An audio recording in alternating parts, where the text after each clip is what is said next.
Ever feel like you're walking on eggshells, constantly on edge, and you just don't know why?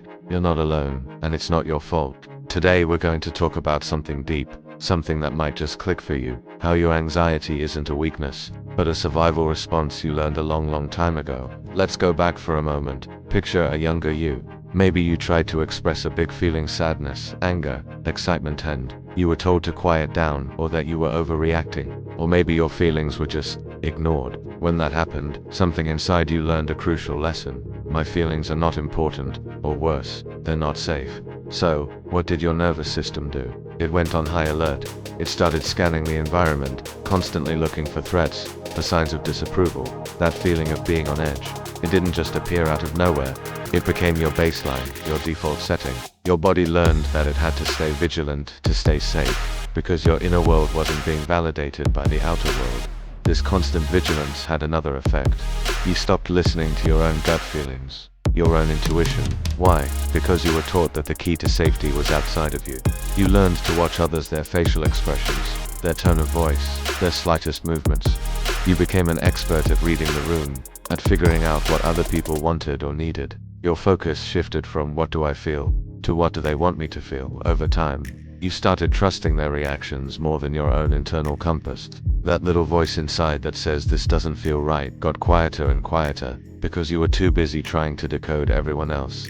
And what happens when no one is reacting, when there's just silence? For many of us, silence became synonymous with safety. If no one was yelling, no one was criticizing, no one was upset, then things must be okay. We learned to make ourselves small and quiet to maintain that peace. We might avoid conflict at all costs, bottling up our own thoughts and feelings just to keep things calm. But here's the thing. That kind of silence isn't true safety. It's the absence of a storm, yes, but it doesn't mean the sun is shining. True safety is being able to be your whole self, noise and all, and knowing you'll still be accepted.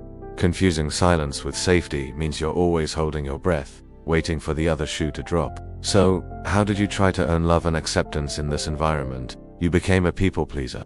It's a logical strategy, if you think about it. If expressing your own needs leads to trouble, but meeting others' needs leads to praise or at least peace, then the choice seems obvious. You learned that being helpful, agreeable, and accommodating was the way to earn your place. You became the reliable one, the one who never says no, the one who always puts others first. You thought that if you could just be good enough, you would finally earn the love and security you craved. The problem is, this love feels conditional. It's based on what you do, not on who you are. This leads directly to the next point, feeling incredibly guilty for having needs of your own. When you've spent your entire life prioritizing everyone else, your own needs can feel like a huge imposition. Just thinking about asking for something, whether it's help, time, or just a listening ear, can trigger a massive wave of guilt. You might think, who am I to ask for this? I'll be a burden. They have enough on their plate. So you swallow your needs, you push them down, telling yourself they're not that important anyway. This isn't humility. It's a trained response from a past where your needs were treated as an inconvenience. You deserve to have needs and to have them met, without feeling guilty about it. Does this sound familiar? You have a conversation, and for hours, or even days afterward, you replay it in your head. Did I say the wrong thing? Did they take it the wrong way? I should have said this instead. What if they're mad at me now? This is overthinking, and it's a direct symptom of that hypervigilant nervous system we talked about. Because you learned that saying the wrong thing could lead to disapproval or conflict, your brain is now working overtime to prevent that from ever happening again. It analyzes every word, every nuance, searching for potential mistakes. It's exhausting, but in your mind, it feels necessary for survival. It's your brain's way of trying to control the uncontrollable, other people's reactions. This intense fear of saying or doing the wrong thing makes something else happen. You start to fear rejection more than you value honesty.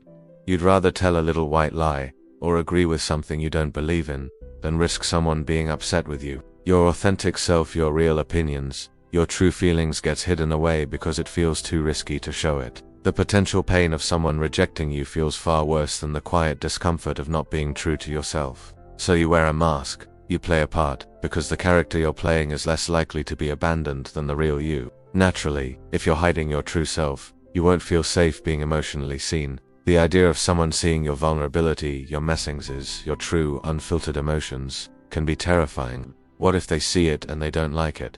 What if they use it against you? It feels safer to keep the curtains drawn. You might be the person who is always there for others, the one everyone turns to with their problems. But when someone asks, "How are you?" really, you deflect, you give a surface-level answer. To be truly seen feels like being exposed, and your survival instincts are screaming that exposure is dangerous. Because you're so good at being there for others, you can fall into a classic trap, mistaking being needed for being loved. When people rely on you, when they tell you they don't know what they'd do without you, it feels good. It feels like validation. It feels a lot like love. But it's not the same thing. Being needed is about your function, what you can do for someone. Being loved is about your essence, who you are as a person. When your self-worth is tied to how useful you are to others, you're on shaky ground. What happens when they don't need you anymore? Does the love disappear too? True love isn't transactional. It doesn't depend on your utility. So let's bring this all together. All of these behaviors, the people-pleasing, the overthinking, the fear of rejection, the guilt over having needs, they are not signs that you are broken or weak. Please hear me on this. Your anxiety is not a character flaw. It is a brilliant, powerful, and deeply intelligent survival response that your nervous system developed to protect you in an environment where you did utile to feel safe. Your body and mind did exactly what they had to do to get you through. The good news is, just as these responses were learned, they can be unlearned. It starts with compassion for yourself. It starts with recognizing that your anxiety is a messenger, trying to tell you something about your past and what you still perceive as a threat. The journey to healing involves teaching your nervous system that you are safe now. It involves slowly learning to trust your own voice, to validate your own feelings, to set boundaries, and to understand that you are worthy of love just for being you, not for what you can do for others. It's a process, and it's not always easy, but it is so possible. If this resonated with you today, know that you are not on this journey alone. There are so many of us who are learning to unpack these survival responses. Thank you for spending this time with me. If you found this helpful, please like, subscribe, and share it with anyone who might need to hear this message. Until next time, be kind to yourself.